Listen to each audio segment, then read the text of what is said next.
First ever factory outlet, Chandanagar, Mukunda Jewelers, opening soon. No making charges.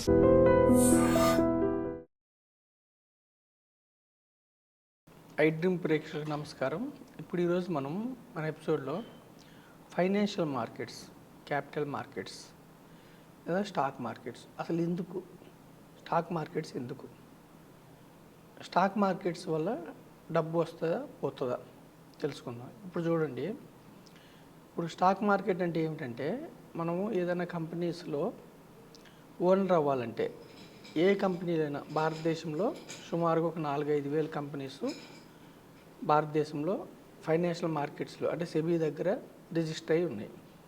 మీరు కంపెనీస్లో owner అవ్వాలంటే stock market ద్వారా share కొనుక్కుంటే మీరు ఓనర్ అవుతారు. ఇది అందరికీ తెలిసిన విషయం. అసలు స్టాక్ మార్కెట్స్ ఎందుకు? ఇప్పుడు చూడండి, మన పార్లమెంట్ కానీ మన అసెంబ్లీ కానీ ఒక 1 మంత్ నడవకపోయినా మనకి పెద్దగా ఎఫెక్ట్ పడదు. మనకి కంపల్సరీగా కావాల్సింది ఏమిటి? ఫుడ్డు, వాటరు, తర్వాత డైలీ మనకు కన్జ్యూమ్ చేసే వస్తువులు. ఇప్పుడు చూడండి, ఏ వస్తువు మనం కొన్నా కానీ గవర్నమెంట్కి GST, goods and service tax, GST ద్వారా గవర్నమెంట్కి రెవెన్యూ వస్తుంది. అంటే ఇప్పుడు వస్తువులు తయారు చేసేది ఎవరు? కంపెనీస్ వస్తువులు తయారు చేయటం వల్ల పేస్ట్ కావచ్చు, బ్రష్ కావచ్చు, గ్యాస్ కావచ్చు, పెట్రోల్ కావచ్చు, మనం ఇంట్లో వాడే ప్రతి వస్తువు, మనం కన్జ్యూమ్ చేసే ప్రతి వస్తువు, ట్రాన్స్పోర్ట్ ఏదైనా సరే మనకి కంపెనీస్ నుంచి ఉత్పత్తి అవుతాయి, తర్వాత సర్వీసెస్ వస్తాయి కంపెనీస్ నుంచి. ఈ కంపెనీస్ ఈ ప్రోడక్ట్స్ ఉత్పత్తి చేయాలంటే ఫస్ట్ వాళ్ళు క్యాపిటల్ మార్కెట్స్ ద్వారా ధనం సమకూర్చుకున్నారు. అంటే షేర్ల అమ్మకం ద్వారా వాళ్ళు ధనం సమకూర్చుకున్నారు. అంటే షేర్ల అమ్మటం ఎలా? స్టాక్ ఎక్స్చేంజ్ల ద్వారా, స్టాక్ మార్కెట్ ద్వారా సెబీ దగ్గర పర్మిషన్ తీసుకోవటం వల్ల వాళ్ళు షేర్స్ అమ్మారు. వాళ్ళకి కంపెనీస్కి డబ్బు సమకూరింది, ఎక్స్పాండ్ చేశారు. ఒకప్పుడు 30-40 ఏళ్ళ క్రిందట మన దేశంలో బ్యాంక్స్ చాలా తక్కువ.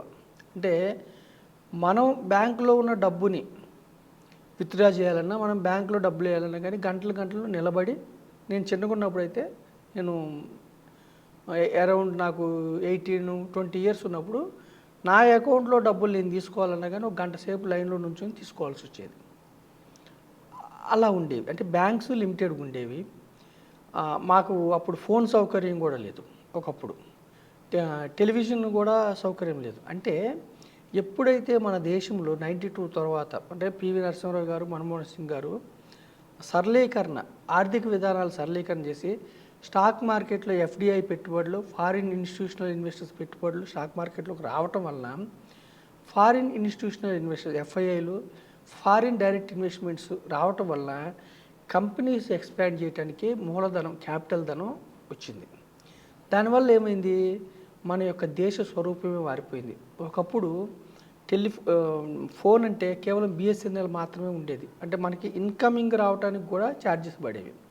ఇప్పుడు ఐడియా, ఎయిర్టెల్, జియో ఒకప్పుడు ఇన్కమింగ్ కాల్కే నిమిషానికి 10 రూపాయలు పడేవి. ఇప్పుడు అన్లిమిటెడ్, కొంత లిమిటెడ్ ఛార్జ్తో unlimited data, unlimited calls.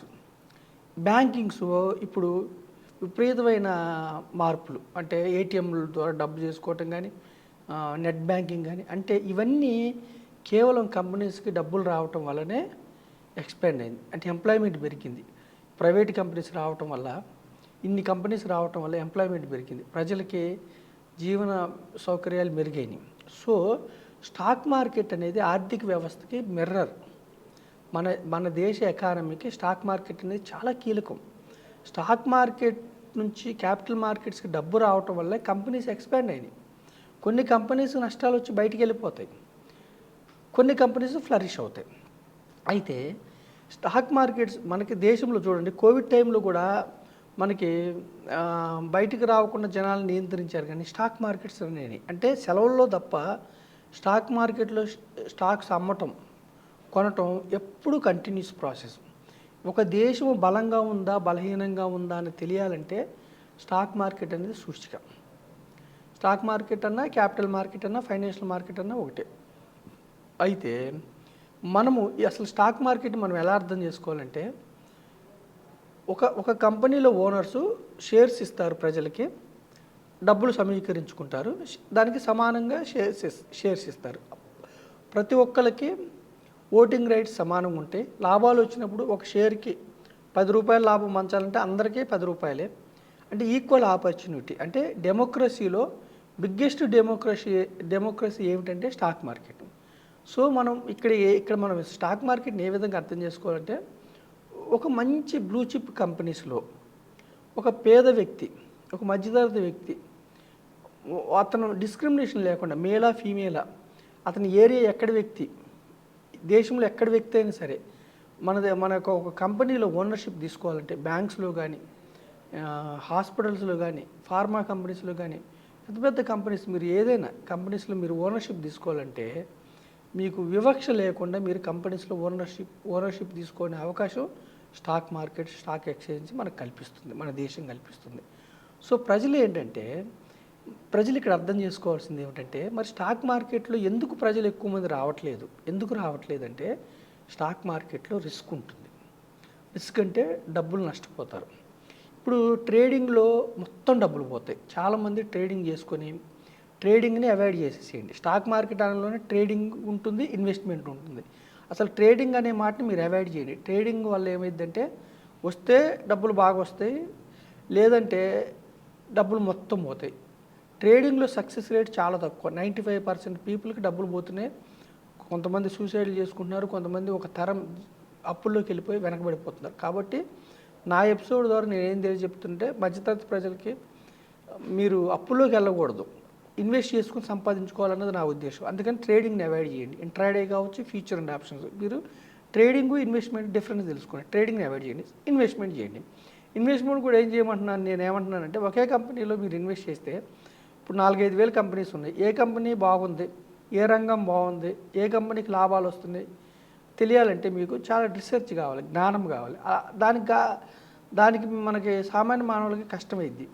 Stock మార్కెట్లో కూడా ఎప్పుడు రిస్క్ ఉంటుంది. ఇప్పుడు చూడండి, మీరు గమనించండి, రిస్క్ ఎట్లా అంటే, మీ దగ్గర 10 లక్షలు ఉన్నాయి అనుకోండి, మనం ఏం చేస్తాము, ఎస్బీఐ బ్యాంక్లోనో, కోటక్ బ్యాంక్లోనో, హెచ్డిఎఫ్సి బ్యాంక్లోనో, టాప్ మోస్ట్ బ్యాంకుల్లో మనం డిపాజిట్ చేస్తాం.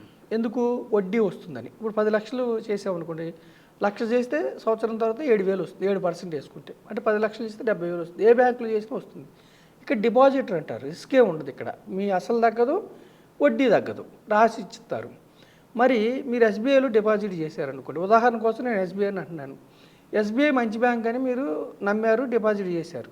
అలాంటప్పుడు మరి ఎస్బీఐ బ్యాంకులో షేర్ కొనుక్కోవచ్చు కదా, లేదా కోటక్ బ్యాంకులో షేర్ కొనుక్కోవచ్చు కదా, యాక్సిస్లో కొనుక్కోవచ్చు కదా, ఐసిఐసిఐ కొనుక్కోవచ్చు కదా. మరి అవి మంచి బ్యాంకులు, డిపాజిట్ చేస్తే వడ్డీ ఇస్తారని మీరు నమ్మినప్పుడు అదే బ్యాంకులో మీరు షేర్లు కొనుక్కోవచ్చు కదా. అయితే అదే బ్యాంకులో మీరు షేర్లు కొనుక్కుంటే మీకు ఏమవుద్దంటే, అయితే ఆ షేర్ పెరిగితే మీకు ఇక్కడ బ్యాంకుల్లోనేమో 7% వస్తే, ఇక్కడ షేర్లు పెరిగితే మీకు 8 రావచ్చు, 10% రావచ్చు, 20% కూడా రావచ్చు ఒక సంవత్సరంలో. ఒకవేళ ఆ షేర్ తగ్గితే -10 రావచ్చు, -20 రావచ్చు, -30 రావచ్చు. ఇది రిస్క్, మీరు అర్థం చేసుకోండి. అంటే మీరు ఎస్బీఐ బ్యాంక్లో డిపాజిట్ చేసే బదులు ఎస్బీఐ బ్యాంక్ షేర్ కొనుక్కుంటే అయితే మీకు డిపాజిట్ రేట్ కంటే ఎక్కువ రావచ్చు, లేదా 10% మైనస్, 20% మైనస్, 30% మైనస్ కూడా రావచ్చు. ఆ రిస్క్ ఉంటుంది. అందుకని ప్రజలు ఏం చేస్తున్నారు, 140 కోట్ల మంది ప్రజల్లో ఒక 10 కోట్ల మంది, 15 కోట్ల మంది మాత్రమే ఈక్విటీస్ అంటే షేర్లు, ఈక్విటీ మ్యూచువల్ ఫండ్లు పెడుతున్నారు. ఎందుకు పెడుతున్నారంటే వాళ్ళకి తెలియదుకే కాదు, షేర్స్లో, ఈక్విటీస్లో రిస్క్ ఉంటుంది. అంటే తగ్గొచ్చు, అసలు తగ్గొచ్చు. అసలు తగ్గినప్పుడు ఏంటి, వీళ్ళకి సడన్గా అవసరం 10 లక్షలు పెట్టారు, ఒక 20% మైనస్ అయింది అనుకోండి, ఓకేనండి, అంటే 2 lakhs మైనస్ అయింది, 8 లక్షలే అసలు అయింది. అప్పుడు వీళ్ళకి సడన్గా డబ్బు అవసరం అయింది. అప్పుడు ఏం చేస్తారు, వీళ్ళు నష్టాలు అమ్ముకోవాలి. అందుకనే రిస్క్ అంటే ఈ విధంగా రిస్క్ ఉంటుంది షేర్లలో. సో కొన్ని ఏమవుతాయి, కొన్ని కంపెనీస్ దివాలా కూడా వస్తాయి. ఇప్పుడు మన బ్యాంకింగ్ వ్యవస్థ స్ట్రాంగ్ ఉంది. ఒకప్పుడు కొన్ని బ్యాంక్స్ కూడా దివాలా తీసినాయి. అందుకనే కొన్ని కంపెనీస్ దివాలా తీస్తాయి. దివాలా తీసినప్పుడు షేర్ వాల్యూ 0 అయిపోద్ది. అందుకని ప్రజలు ఏం రిస్క్ అర్థం చేసుకోవాలి. అందుకని షేర్లలో మనం ఏం చెప్తున్నాం అంటే, సామాన్యమైన ప్రజలకి డైరెక్ట్గా ఒకటో రెండో షేర్లు కొనుక్కుంటే ఆ షేర్లు దివాళా తీస్తే మీ డబ్బు కూడా జీరో అయ్యే అవకాశం ఉంది. కాబట్టి మనం ఏం చేస్తున్నామంటే ఒక కంపెనీ షేరు 2 కంపెనీల షేర్ కాకుండా గ్రూప్ ఆఫ్ కంపెనీస్ మన నాలెడ్జ్ లేదు కాబట్టి మనం కొనకుండా మన తరఫున మ్యూచువల్ ఫండ్ సంస్థలు కొంటే దాన్ని ఏమంటారంటే డైవర్సిఫైడ్ ఈక్విటీ మ్యూచువల్ ఫండ్స్ అంటారు. అప్పుడు టాప్ మోస్ట్ బ్యాంకింగ్స్లో పెడతారు, టాప్ మోస్ట్ ఫార్మా కంపెనీస్లో, టాప్ మోస్ట్ సెక్టార్స్లో వీళ్ళు ఇన్వెస్ట్ చేస్తారు. మనకు ఒక ఫండ్ మేనేజర్ ఉంటాడు, ఒక రీసెర్చ్ టీం ఉంటుంది.